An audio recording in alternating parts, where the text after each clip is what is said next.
Hello, everybody. Thank you so much for joining us for today's Aspiring Women Speakers event with Emma. Let me introduce myself first of all. For those who don't know me, my name is Abby. I work with 15-ish communities, all of which are free for our members and run by RecWorks. We are a tech recruitment company, but there's a massive difference with us. So as a company, obviously, we're always on the lookout for more clients, and some of our best clients have come from community members who recommended RecWorks to their internal talent team. So if you're hiring for a new team or you're working for a company who is, please do get in touch if you want to know more about what we can do for you. Then just get in touch with me on LinkedIn or Slack or Twitter. My name is, as you see it on the screen today, and we really look forward to working with you. So what's the difference, I hear you ask? Well, also, we really do believe that recruitment can be a force for good in the industry beyond just placing people in jobs. We have a particular focus on learning, mentoring, and personal development. If people want to learn and others want to share their knowledge, we are more than happy to connect you through our communities and events like this one today. We see this as giving back to those we've worked with in the past, but also paying it forward to those we hope to work with in the future. Earlier this year, we actually made our 5,000th introduction through our Meet a Mentor program, which is another of our free communities, and it does what it says on the tin. You can be a mentor or a mentee and you get connected with people. So obviously, this event is part of our aims to give opportunities for people to connect. And if you'd like to know more about any of our other communities that we run, again, please do get in touch with myself or Helen Lewis if you know her, or Barry, and we can take it from there. Today's session is being recorded and it will be available for you on our YouTube channel. I will put the link to that channel in the chat for you later on today. But with no further ado, let me hand over to Emma. Over to you. Oh, thank you so much, Abby. It's a real pleasure to be here. Thank you so much for asking me. So yeah, my name is Emma and I am a commercial photography specialist. I've spent 20 years in the creative industry, not as a photographer, but as a producer and someone who commissions photography within the commercial space. And I also organize the back-end logistics that go into bringing big advertising campaigns to life, which rather begs the question, of course, so why am I here talking to a group of tech specialists? Well, 5.5 years ago, I launched a production company. And 18 months ago, I accidentally co-founded an edtech business development platform, specifically serving creatives, called Wisern. And Wisern really sits at the intersection of mentoring, consultancy, and edtech. So I now inadvertently find myself running an edtech company. Or while my imposter syndrome likes to tell me that my primary skills only sit within the creative space. But you don't need to know any more, I think, about what I kind of do in my career. You can have a dig around online. You can find out what I do in the day-to-day. But I do really want to share something else about me. I grew up in a little village in Bedfordshire. It was a small leafy village with a pub and a phone box as its only amenities. And one day I went to this phone box. In fact, I ran to this phone box. It was the early mid 90s. I was probably about 12. And I remember running down the road, my pockets like jingling with loose change. And I was clutching this little piece of paper in my hand. My heart was absolutely pounding. Earlier that day, I heaved open the yellow pages. And if you're under 30, you might need to Google what that is. And I'd scribbled down a phone number. As I got to the phone box, pumped a couple of 10p's into the phone box, and with shaky fingers, I started to punch in this number. And then down the line, the phone started to ring 2, 3, 4 times. And then his voice said, "Taxidermy are us." Now, you have to bear with me here. I am paraphrasing on the name. It's 30 years ago. I cannot remember, but bear with me. Right. Taxidermy are us. At this point, my carefully crafted monologue goes right out the window, and through like a kind of cloud of tears and emotion, I shrieked down the phone at this man, "Why do you kill animals?" And he said, "We don't, love, they're already dead." And there was this really awkward silence. And I said, "Oh, right then." Hung up, ran home, my heart absolutely pounding, my cheeks obviously burning with embarrassment and frustration and utter confusion. And of course, you know, being very British, I completely buried these emotions and the whole memory of that exchange for about 30 years until now. And when I think about it, you know, that ridiculous and humiliating experience, it brings me a little spark of joy. And because I was acting completely without fear. You know, I was a staunch vegetarian. I was an animal rights activist, and I was completely driven by what I knew was right.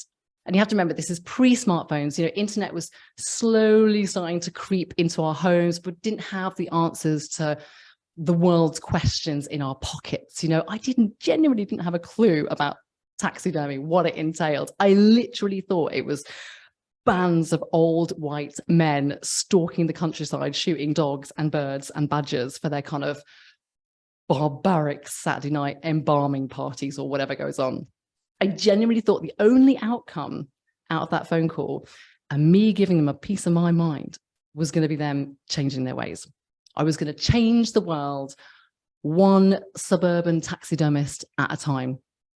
You know, in my mind, there was only one outcome from that call, and that focus, that dedicated focus removed all the barriers for me. It gave me permission to shriek at men willy-nilly, which is both a bit sad, but also absolutely brilliant, you know? And this wasn't a kind of isolated incident. While I was at university, I randomly phoned up the picture editor for Marie Claire one day, and I said, "Hello, I want your job. How do I get this job? Do you have any jobs?" She didn't. I would regularly blag my way backstage at gigs, telling tour managers that I was a photographer for Time Out or the music magazines, and quite big gigs as well.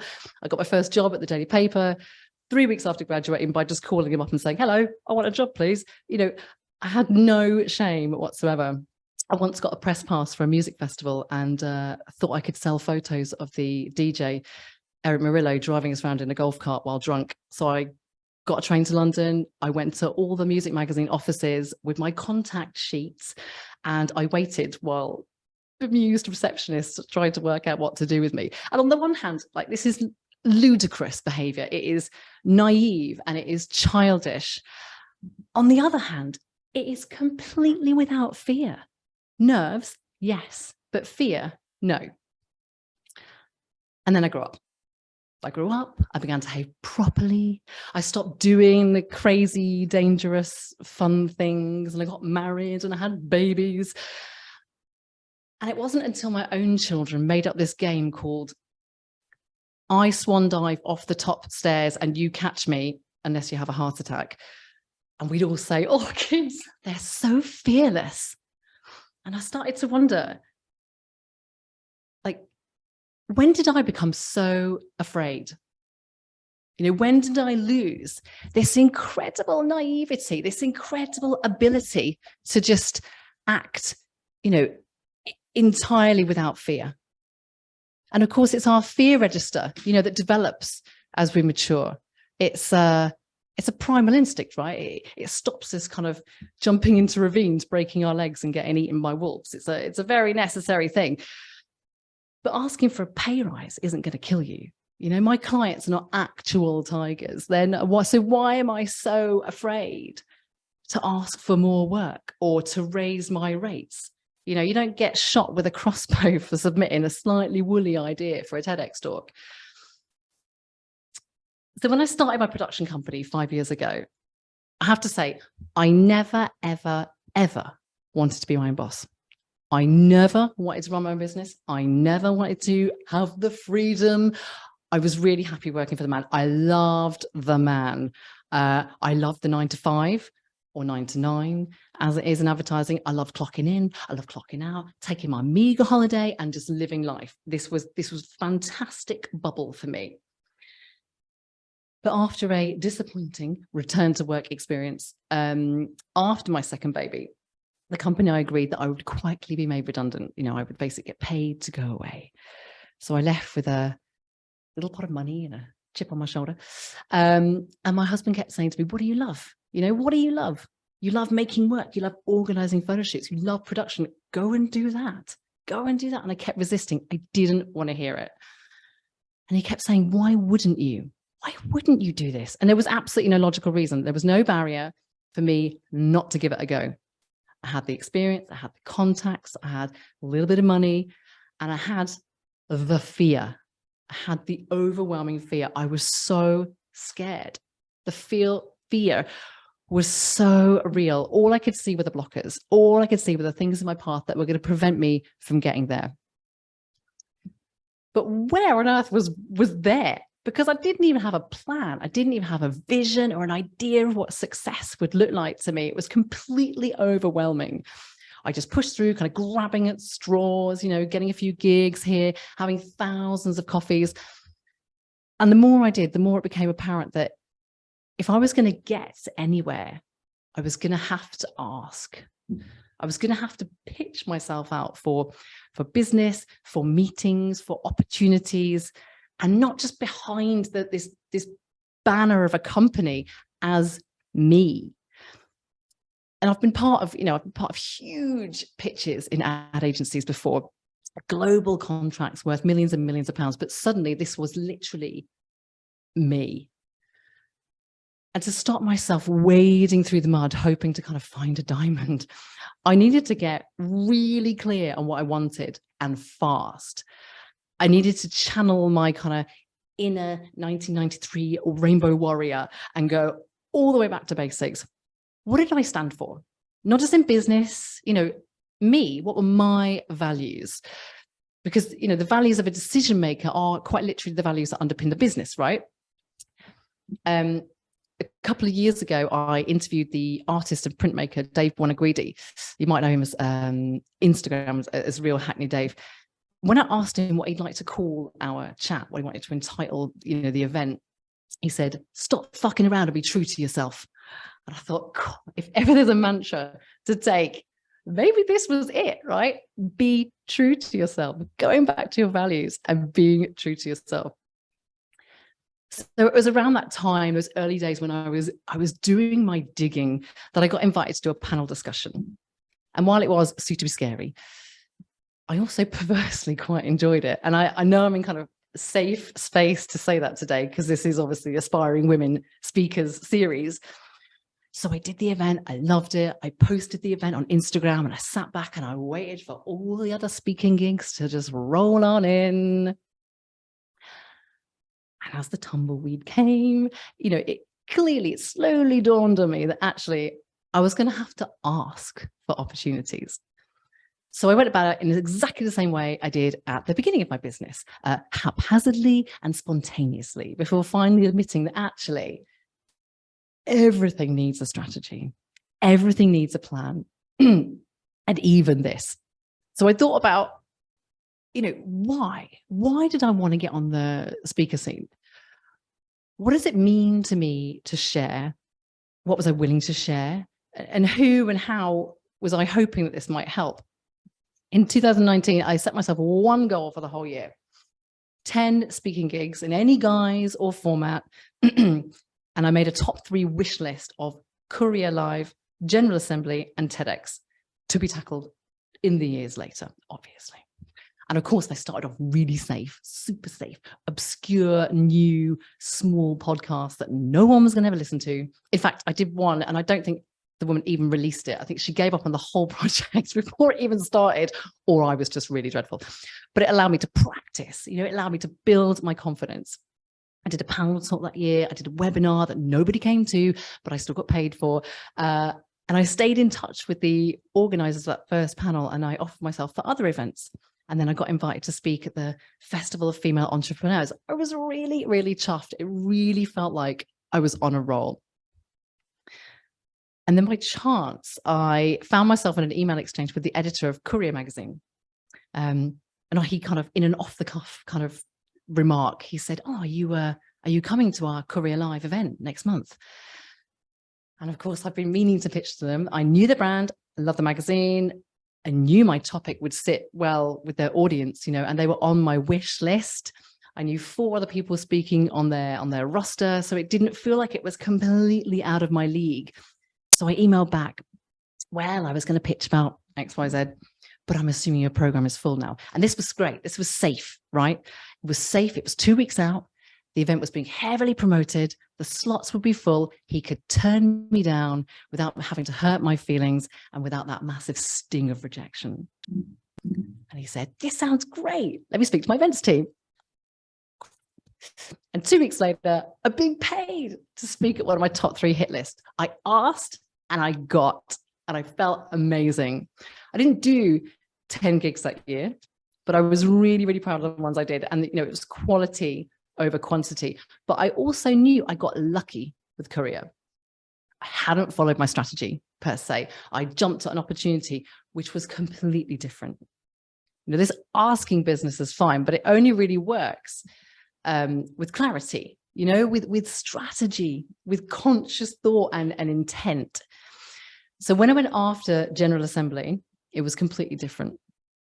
There are loads of talks online, loads of workshops, loads of articles about how to gain PR, how to pitch to journalists, to pitch your story to journalists. So I took all the principles from that and I applied it to landing my next big speaking gig. And they say, know your target brand, okay? Know your target brand, know their audience inside out, connect with the right journalist long before you pitch, blah, blah, blah. So I found the person, I found their events coordinator, and we began to follow each other online. I would respond to her emails, her polls, her polls and her questions. And she's a genuinely insightful person. So it wasn't forced, it wasn't creepy. I genuinely wanted to join in the conversation that she was kind of orchestrating online.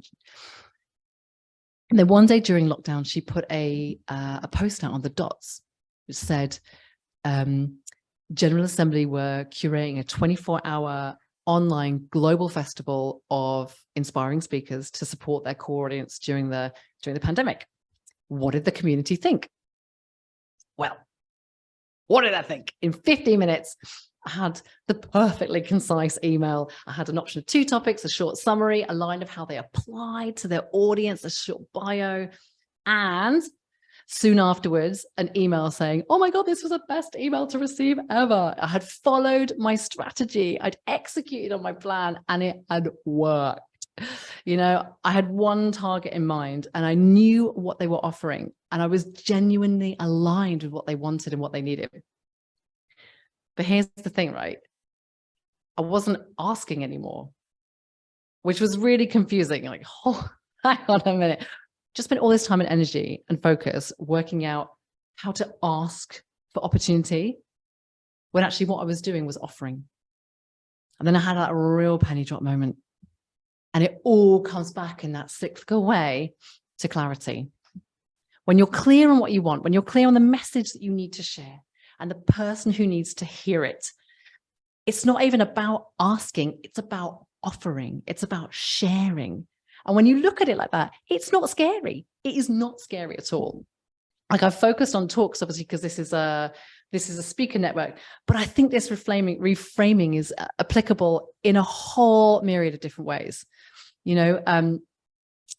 As a creative mentor and an educator, I spend an awful lot of time talking about value. How do you put a value on a creative idea or your creative skill set or your ability to share, ideas on a stage? But I also talk about recognizing the value that creatives bring. A commercial photographer has a literal value. Their work allows brands to make money, to make phenomenal amounts of money. I spend a lot of time saying these brands cannot do what you do, otherwise they would. So your work is so valuable and you need to remember that. Don't feel pressure to drop your fees or over service based on a fear that is not even a reality. And I think you can so easily replace that word creative with speaker in this context. So when you're clear on your message and you're clear on who needs to hear it, it is not asking, it's giving. And the other thing I learned to reframe is that, what is the worst that can happen? They say no, or they say nothing at all. Like rejection can feel absolutely crushing, but the world keeps turning. The sun still comes up. And importantly, you don't have to tell anyone about it. I just don't admit when things don't go my way. That's fine. So I initially wanted to call this talk Taxidermy, Fear and the Art of Asking, but I didn't want to give fear any more space, because actually clarity is what helps me define my path. When I understand my own personal and professional strategy, when I have a clear idea of where I'm going and what is required to get there, then fear has absolutely no place. And if I know where I'm going and what I want to achieve and the steps I'm going to take to get there, then I understand why this big, hairy, scary thing that I have to do is actually a necessary part of the process. It completely makes sense. It has a purpose, and fear has no place in that. Someone told me yesterday, there's a saying in New York that says, if a dog barks, you feed it. Those who ask get. Now, I'm much more of a cat person, but in this instance, I am so happy to channel my inner hungry puppy. And for the promise of a bone, I'm going to sit down with a cup of tea, an old school pen and paper, and I'm going to make a list of everything that I want this year, personally and professionally, a list of all the things that bring me joy and fulfillment. And then I'm going to think about the steps that I need to take to get there. And then I'm going to bark. For want of a better word. The taxidermists of Bedfordshire are now safe. I am no longer interested in them and their stuffed foxes, but I am going to take that energy and that fire and that fearlessness, and I'm going to channel it into living in the here and now. Woof. That's probably the best sign up I've ever had to it. If you have any questions, I would really, really be happy to take some. Oh, yeah, go for it, Eleanor. Thanks, Abby. Yeah. Hi. I love hearing you talk about that. That's so exciting. And I was thinking also about how I used to fearlessly get myself into festivals and different things like that and just make up stories, and how I apply some of that to my life now still. But that being brave and jumping in and drinking lots of coffee and just firing off things and thinking anything can happen. Yeah. But I often also then have that followed up by absolute crippling anxiety of not being good enough or being able to deliver. Then sometimes I run out of steam. And I just wondered how you deal with that. Do you just take a deep breath and park it for a couple of days and hope that the feeling, I don't know, I'd be really happy, interested to hear how, if that happens to you and if you deal with, how you deal with that. 100%. Yeah, it's so funny when I talk to clients on Wisern, we're all going through the same things. It doesn't matter how senior you are, we're all kind of overwhelmed by the same feelings. And that's probably why I really wanted to share that idea about fear, because I think so often people think that not everybody is feeling the same fear, and we so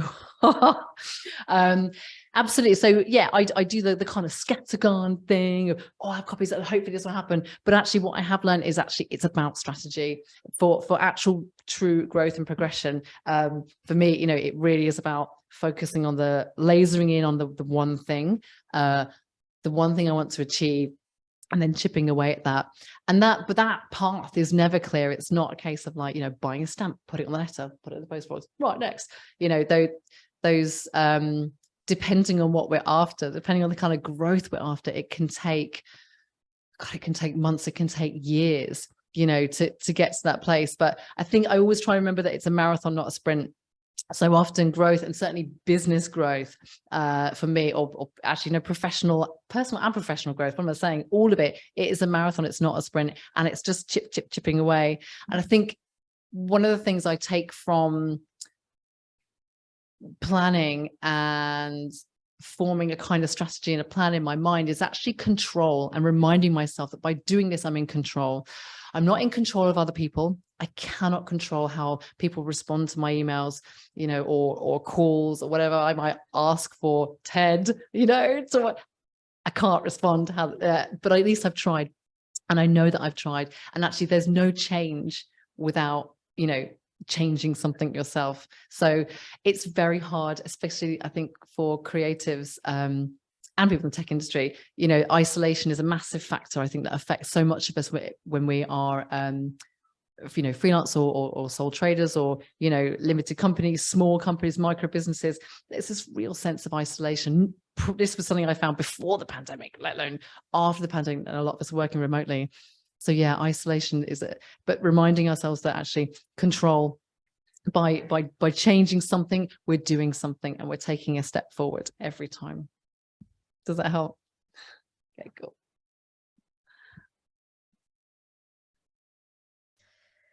Does anybody else have any questions? Oh, Becky, go for it. And then we'll come to you, Rosie. Hi, I just wanted to say it really resonates what you were talking about, that younger self, and how you, like, I don't know, like something you were just talking about in terms of how you sort of lose that self of within fear and within concerns, in terms of you get lots of no's or rejections kind of along the way as we're in our career and things like that. And I think it's really interesting to be able to go back to it and go, actually, if that person was in there at some point, then surely they're still in there now. And I don't know if that is just something that's just sort of sparked with, that's my thought really. But yeah, thank you very much. Oh, thank you very much. Yeah, I think my kids have started to do things like downhill mountain biking, and my daughter's only 6 and she's tiny. She's a really small 6, and I see her throwing herself down the stairs. I'm like, literally, she'll go a step higher every day, and she's like, catch me. And it blows my mind. But I'm like, where is this coming from? Where is this? You know, obviously there's developmental, there's a kind of physical part, biological growth around empathy and risk and everything else. But I felt really inspired by looking at both of them and thinking, actually, you're doing things that I'm not doing anymore. And that's wrong. You know, I should be leading from this place of chaos, not, you know, running on the roof of nightclubs. Obviously, we'll all park that, jumping off high things, but climbing trees, you know, doing stuff. When did we last go on the swings and go really high?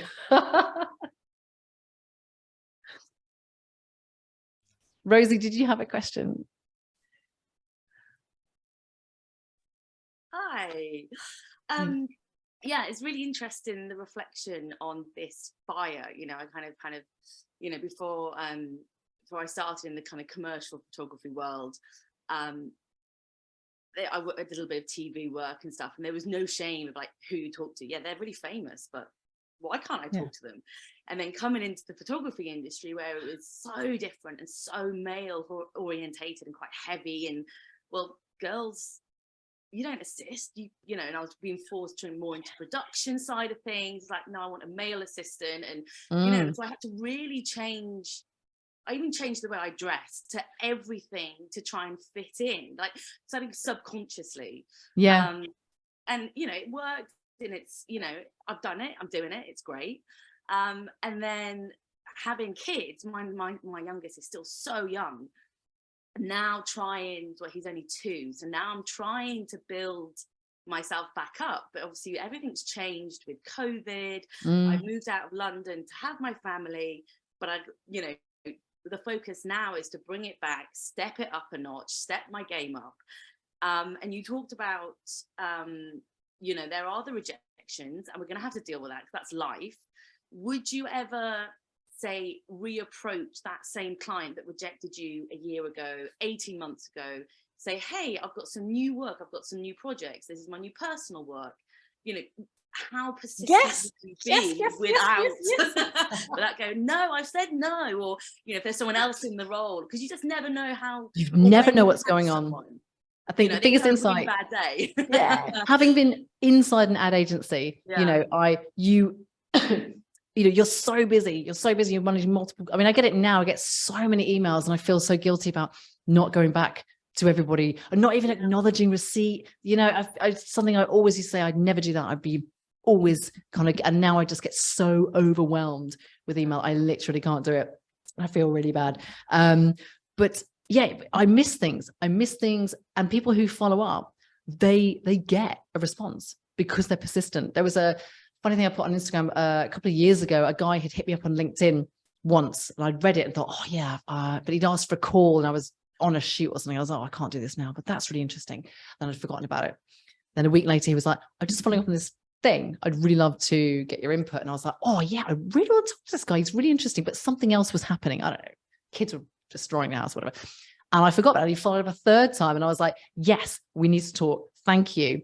And he wanted some advice and what have you. And I'm like, yeah, I'm going to help you. I'm going to help you for free to work on whatever you need to work on, because he persisted.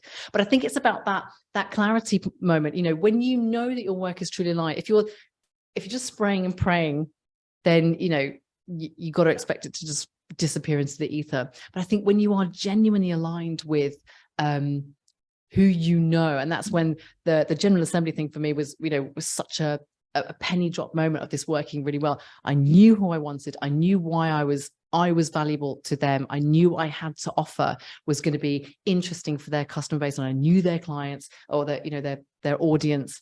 And when the time was right, I was able to go in and say, hey, I've got this. It's for these people, blah, blah, blah, blah. And it just, you know, it was magic. I think that's with clients as well, you know, and that's in a speaking capacity, in a tech capacity, wherever it is, whether you're going for a role, whether you're just pitching for work or projects.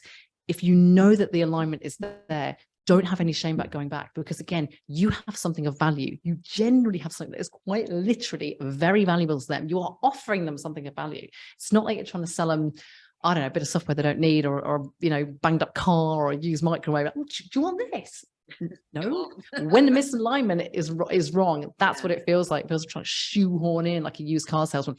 When it absolutely is right, and you know that you're aligned, you know, it doesn't always come immediately, but it's worth pursuing, because you know, like, my little rainbow, you knew that it was right. There's only one path here, and it's that, and it might not happen now, but it will, you know, will happen at some point.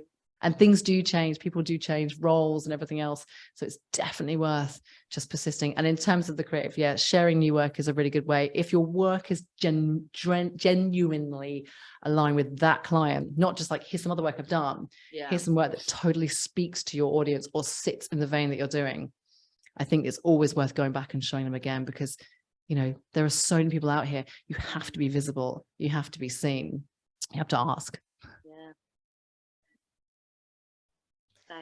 I think it's really interesting as well. Thank you for that, Rosie. That was a great question.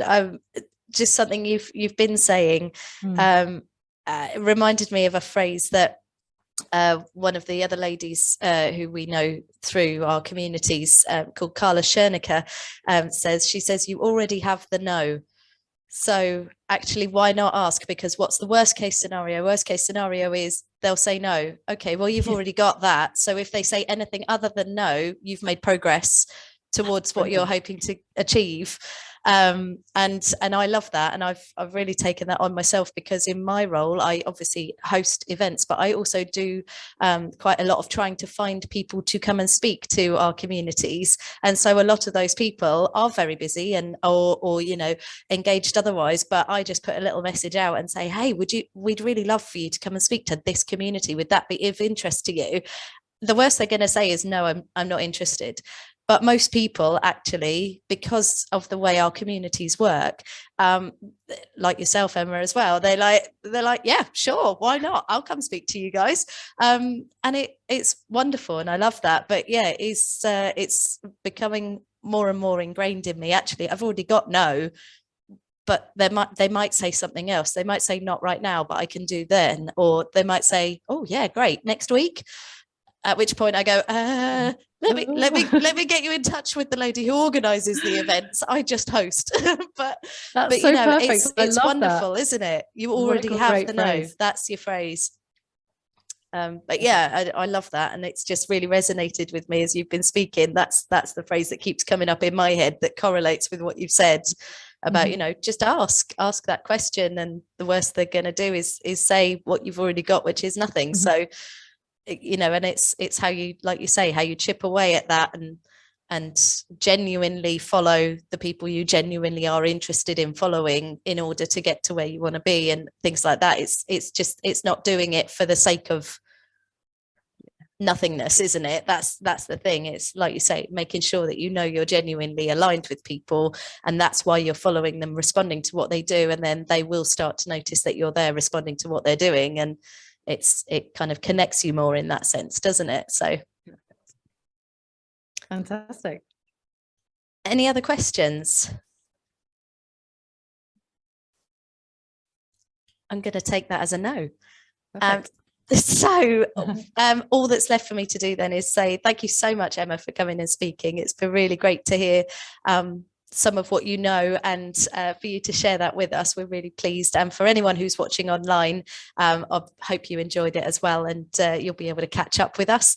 And thank you everybody who's joined us this afternoon. It's been really great to see you, and some lovely discussion afterwards as well there. So thank you. And we really look forward to seeing you at other events that we're running, and have a great rest of your day. Take care. Thank you very much. Bye-bye. Thanks. Bye.